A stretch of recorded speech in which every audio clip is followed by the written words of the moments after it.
శ్రీ మహాగణాధిపతయే నమః. ఐం మహాసరస్వత్యే నమః. శ్రీ లలితాంబికాదేవ్యే నమః. ముందుగా ప్రేక్షక మహాశయులకు ఈ క్రోధీనామ సంవత్సర ఉగాది పండుగ శుభాకాంక్షలు తెలియజేస్తూ, అలాగే ఈ 2024 క్రోధీనామ సంవత్సరం ఉగాది పండుగ నుండి ద్వాదశ రాసుల వాళ్లకు ఎలా ఉండబోతుంది, ఏమిటి ఈ సంవత్సరం అంతా కూడా ఎవరెవరి వ్యక్తిగతమైనటువంటి జాతకాలు ఏ విధంగా ఉండబోతున్నాయి, ఏమేమి పరిహారాలు చేసుకుంటే మీకు ఇంకా మేలు జరుగుతుంది అనేటువంటి విషయం గురించి ఇప్పుడు మనము తెలుసుకుంటూ ఉన్నాము. ఉగాది పండుగ వచ్చింది అని అనగానే అందరూ కూడా రాశి ఫలాల యొక్క మా వ్యక్తిగతమైనటువంటివి ఎలా ఉన్నాయి అని ఎదురు చూడటమే అందరికీ కూడా ఒక ఆనందము ఉంటుంది. అందుకని వాటి గురించి ఇప్పుడు నేను తెలియజేస్తున్నాను. మకర రాశి ఉత్తరాషాఢ నక్షత్రము 2, 3, 4 పాదాలు, శ్రవణ నక్షత్రము 4 పాదాలు, ధనిష్ట నక్షత్రం 1, 2 పాదాలు మకర రాశి అవుతుంది. ఆదాయము 14, వ్యయం 14, రాజపూజ్యత 3, అగౌరవము 1. మకర రాశి వాళ్లకు చాలా యోగవంతముగా ఉన్నది ఈ సంవత్సరం అంతా కూడా అని నేను తెలియజేస్తున్నాను. మీరు వేసేటువంటి ప్రతి అడుగు, మీరు చేసేటువంటి ప్రతి పని మీకు ఆనందాన్ని ఇస్తుంది, గెలుపుకు దారి తీస్తూ ఉంటుంది. అంటే మీరు వెళుతూ ఉండేటువంటి ముందు పని అనేది మీకు సంతృప్తినివ్వాలి, కానీ శారీరకమైనటువంటి శ్రమ అనేటువంటిది అధికముగా ఉంటుంది. ఎందుకు? మకర కుంభాలకు శని అధిపతి కాబట్టి, శని స్వక్షేత్రగతుడై ఉన్నాడు కాబట్టి విపరీతమైనటువంటి శారీరకమైన శ్రమ అనేటువంటిది మీకు పెడతాడు. మానసికంగా కూడా శ్రమ ఉంటుంది, కానీ మీకు ఇప్పుడు ఎంత శ్రమ పడుతున్నారో అంత సుఖపడేటువంటి యోగము అనేటువంటిది ఉన్నదిగాక. చేసే వృత్తి యందు ఉత్తీర్ణత, మంచి యోగం ఉంది, ధనలాభం ఉన్నది, కీర్తి ప్రతిష్టలు ఉంటాయి, సంపదలు కలుగుతాయి, స్థాన బలం అనేటువంటిది మీకు పరిపూర్ణముగా ఏర్పడుతుంది. అన్నింటా ఆకర్షణ, ఏది అనుకున్నా మీకు ఆకర్షణగా ముందుకు మీ దగ్గరికి రావటం జరుగుతుంది. ప్రతి అడుగు మీరు విజయం వైపే వేస్తారుగాక. శత్రువులు కూడా మిత్రులుగా మారేటువంటి అవసరము, ఆవశ్యకత ఉన్నది. జనాదరణ బాగా పొందుతారు, జనములో మీరు బాగా ఆదరణ అనేటువంటిది పొందుతారు. పలుకుబడి పెరుగుతుందిగాక. తద్వారా మానసికమైనటువంటి సంతృప్తి మీకు కలుగుతుంది. ఎప్పుడైతే అందరూ మిమ్మల్ని మీరే కావాలి, మీరే ఉండాలి, మీ యొక్క ఇది మాకు ఉండాలి అని కోరుకుంటారో మానసికమైనటువంటి సంతృప్తి కలుగుతుంది గాక. అమ్మవారి అనుగ్రహము మీకు పరిపూర్ణముగా ఉంది అనేటువంటిది నిదర్శనముగా కనపడుతూ ఉన్నది. విదేశాలకు వెళ్ళాలి అనుకునేటువంటి వాళ్ళు ఆ దిశగా ప్రయత్నాలు చేయండి. ఇంట్లో శుభకార్యాలు అనేటువంటివి చేసి తీరుతారుగాక తప్పకుండా. ఉద్యోగాలు రావాల్సినటువంటి వాళ్లకు ఉద్యోగాలు వస్తాయి. వ్యాపారము చేసుకునేటువంటి వాళ్ళు తప్పకుండా వ్యాపారాన్ని విస్తృతి చేసుకునేటువంటి విధానముగా ఉండబోతూ ఉన్నది. ఏది ఏమైనా విద్యార్థులకు చాలా మంచి యోగకాలముగా ఉన్నది ఈ సంవత్సరము. సినిమా వాళ్లకు కూడా చాలా యోగవంతమైనటువంటి కాలముగా కనపడుతూ ఉన్నది.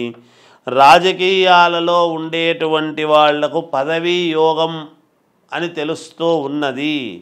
మాకేమిలే పర్వాలేదులే అనుకొని ఉంటారు, కానీ జాగ్రత్తగా అడుగులు వేయండి. ఎందుకంటే సిద్ధాన్న భోజనము నోటి దగ్గర పెట్టుకునేంత వరకు కూడా కొంచెం మనము జాగ్రత్తగా ఉండాలి. మీకు గ్రహస్థితులు చాలా అనుకూలముగా ఉన్నాయి, ఏముందిలే అని ఆదమర్చి ఉండకుండా కొంచెము తెలివిగా ఉండండి అని తెలియజేయడం జరుగుతూ ఉన్నది. ఇక ఏది ఏమైనా వ్యక్తిగతమైనటువంటి జాతకాలను ఒక్కసారి పరిశీలన చేసుకొని ఉన్న చెప్పిన యోగాలన్నీ కూడా వ్యక్తిగత జాతకంలో ఏమైనా లోపాలుంటే సరిదిద్దుకోండి. ఇవన్నీ కూడా పొందండి. ఇంకా మంచి మెరుగైనటువంటి ఫలితాలు కావాలి అనుకునేటువంటి వాళ్లకు మీ ఇంటి దేవుణ్ణి ఆరాధించండి, మీకు మేలు జరుగుతుంది. క్రోధీనామ సంవత్సర ఉగాది పండుగ ఏమిటి? క్రోధీనామ సంవత్సరం అంటే ఏమిటి అంటే ఈ సంవత్సరము పేరులో మామూలుగా క్రోధి అనంగానే అంతా క్రోధము అనేటువంటిది కోపము అనుకుంటాము. అది ఉంటుంది, వాస్తవమే. క్రోధము ఉంటుంది, కోపము ఉంటుంది. కోపాగ్ని, క్రోధాగ్ని అంటాం మనం. అంటే కొన్ని చోట్ల అగ్ని కీలలు అనేటువంటివి కూడా రావటము జరుగుతుంది అనేటువంటిది కూడా ఉంటుంది. కానీ మరి ఓం ప్రథమములోనే మనం ఈ మాట చెప్పుకుంటున్నామే అంటే మరి పేరును బట్టే కదా జరుగుతుంది ఏదైనా. అయితే అగ్ని, క్రోధాగ్ని అనంగానే మనకేమనిపిస్తుంది అంటే అబ్బా ఎలా ఉంటుందో ఏమో ఈ సంవత్సరం అనుకుంటాం. పైగా మంగళవారము, కుజుడు ప్రాధాన్యత, కుజుడు రాజైనాడు ఈ సంవత్సరం. మంగళవారము అనంగానే మంగళం మహత్తని, ఎప్పుడూ కూడా మంచిదే మంగళవారం. మంగళవారం ఎప్పుడూ కూడా చెడ్డది కాదు, మంగళకరమైనటువంటి రోజు మంగళవారము. కనుక ప్రజలందరికీ కూడా మేలే జరుగుతుంది గాక. అయితే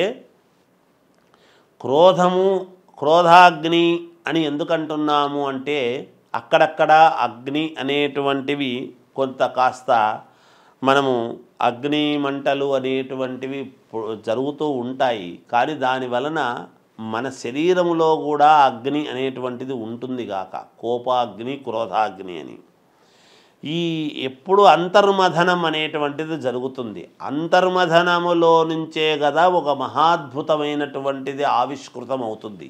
అది గమనించాలి మనం. అందుకని ప్రజలెవరూ కూడా ఆందోళన చెందాల్సినటువంటి పనేమీ లేదు. కుజుడు రాజైనటువంటి దాని వలన ఏమిటయ్యా లాభం అంటే భూములకు చాలా విలువ పెరుగుతుంది, రుణాలు బాగా చేస్తారు, అప్పులు చేస్తారు, కానీ అప్పులు తీర్చుకుంటారు కూడా. మరి అప్పు తీరాలంటే కూడా ధనమే కదా రావాలి. మరి దానికి కూడా మరి కుజుడు అనుకూలించాలిగా. కాబట్టి ఒక చోట పెద్ద అప్పు చేయటము, చిల్లర అప్పులన్నీ తీసేయడము జరుగుతుంది గాక. భూములకు విలువ చాలా పెరుగుతుంది గాక. అంతేకాకుండా ఎర్రటి ధాన్యానికి మంచి గిరాకీ, విలువ పెరుగుతుంది. అలాగే ఈ సంవత్సరము మాంగళిక దోషాలు, కుజదోషాలు ఇవన్నీ ఉండేటువంటి వాళ్ళు విపరీతముగా పూజలు, కార్యక్రమాలు చేసుకోవటం అనేటువంటిది జరుగుతుంది. ఈ సంవత్సరము కుజుడికి ప్రాధాన్యత అంటే సుబ్రహ్మణ్యేశ్వర స్వామికి ప్రాధాన్యత అనేది మనము గమనించాలి. సుబ్రహ్మణ్యేశ్వర స్వామికి ప్రాధాన్యత అంటే ఏమిటి అంటే సంతానాన్ని ఇవ్వవలసినటువంటి వాడు కూడా సుబ్రహ్మణ్యేశ్వర స్వామి. వివాహము కావాలి అంటే కుజుడి యొక్క ప్రభావమే. అందుకే వివాహాలు అనేటువంటివి ఇప్పుడు మామూలుగా మౌఢ్యమే అది ఉండేటువంటి దాని వలన ఇప్పుడు జరగవు, కానీ ఆగస్టు తర్వాత విపరీతమైనటువంటి పెళ్ళిళ్ళు జరుగుతాయి. సంతానము అనేటువంటిది కూడా విపరీతముగా పొందుతారుగాక. అక్కడక్కడ అకాల వర్షాలు అనేటువంటివి కురుస్తాయిగాక. అగ్నికీలలు అనేటువంటివి అక్కడక్కడ చెలరేగుతాయిగాక. ఇవన్నీ ఉంటాయి. పాముల యొక్క ఉత్పత్తి కూడా చాలా పెరుగుతుంది అనేటువంటిది కూడా ఉన్నది. ఇది ఐశ్వర్యము కొన్ని చోట్ల కొంత ఏదో ఐశ్వర్య నష్టం అనేటువంటిది కూడా ఉన్నది. సరిహద్దులలో, దేశ సరిహద్దులలో యుద్ధ వాతావరణం అనేటువంటిది కూడా ఉంటుంది.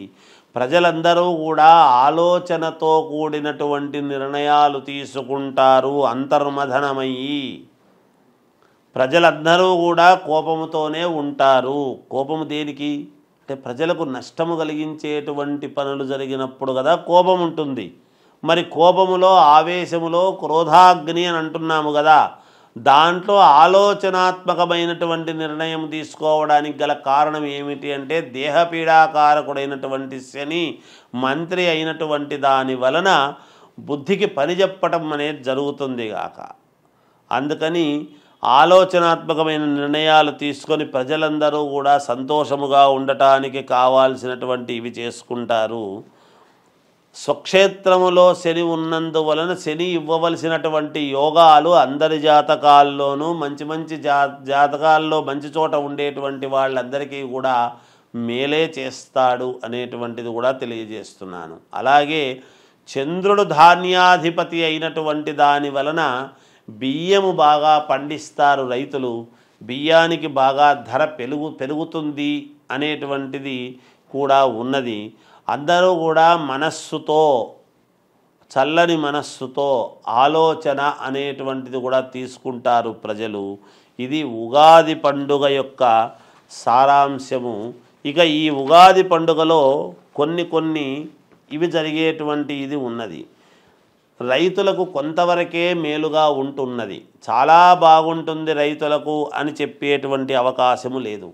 కేంద్ర రాష్ట్ర ప్రభుత్వాలు సన్నిహితముగా ఉంటూ పాలన చేస్తారు అనేటువంటిది ఉన్నది.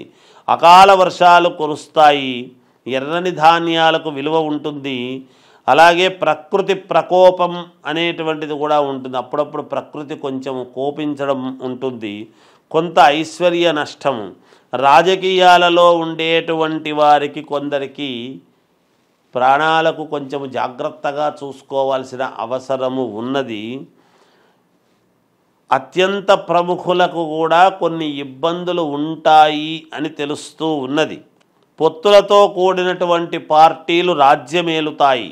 సినిమా వాళ్లకు కొంతమందికి కష్టాలు అనేటువంటివి తప్పేట్లా లేవు.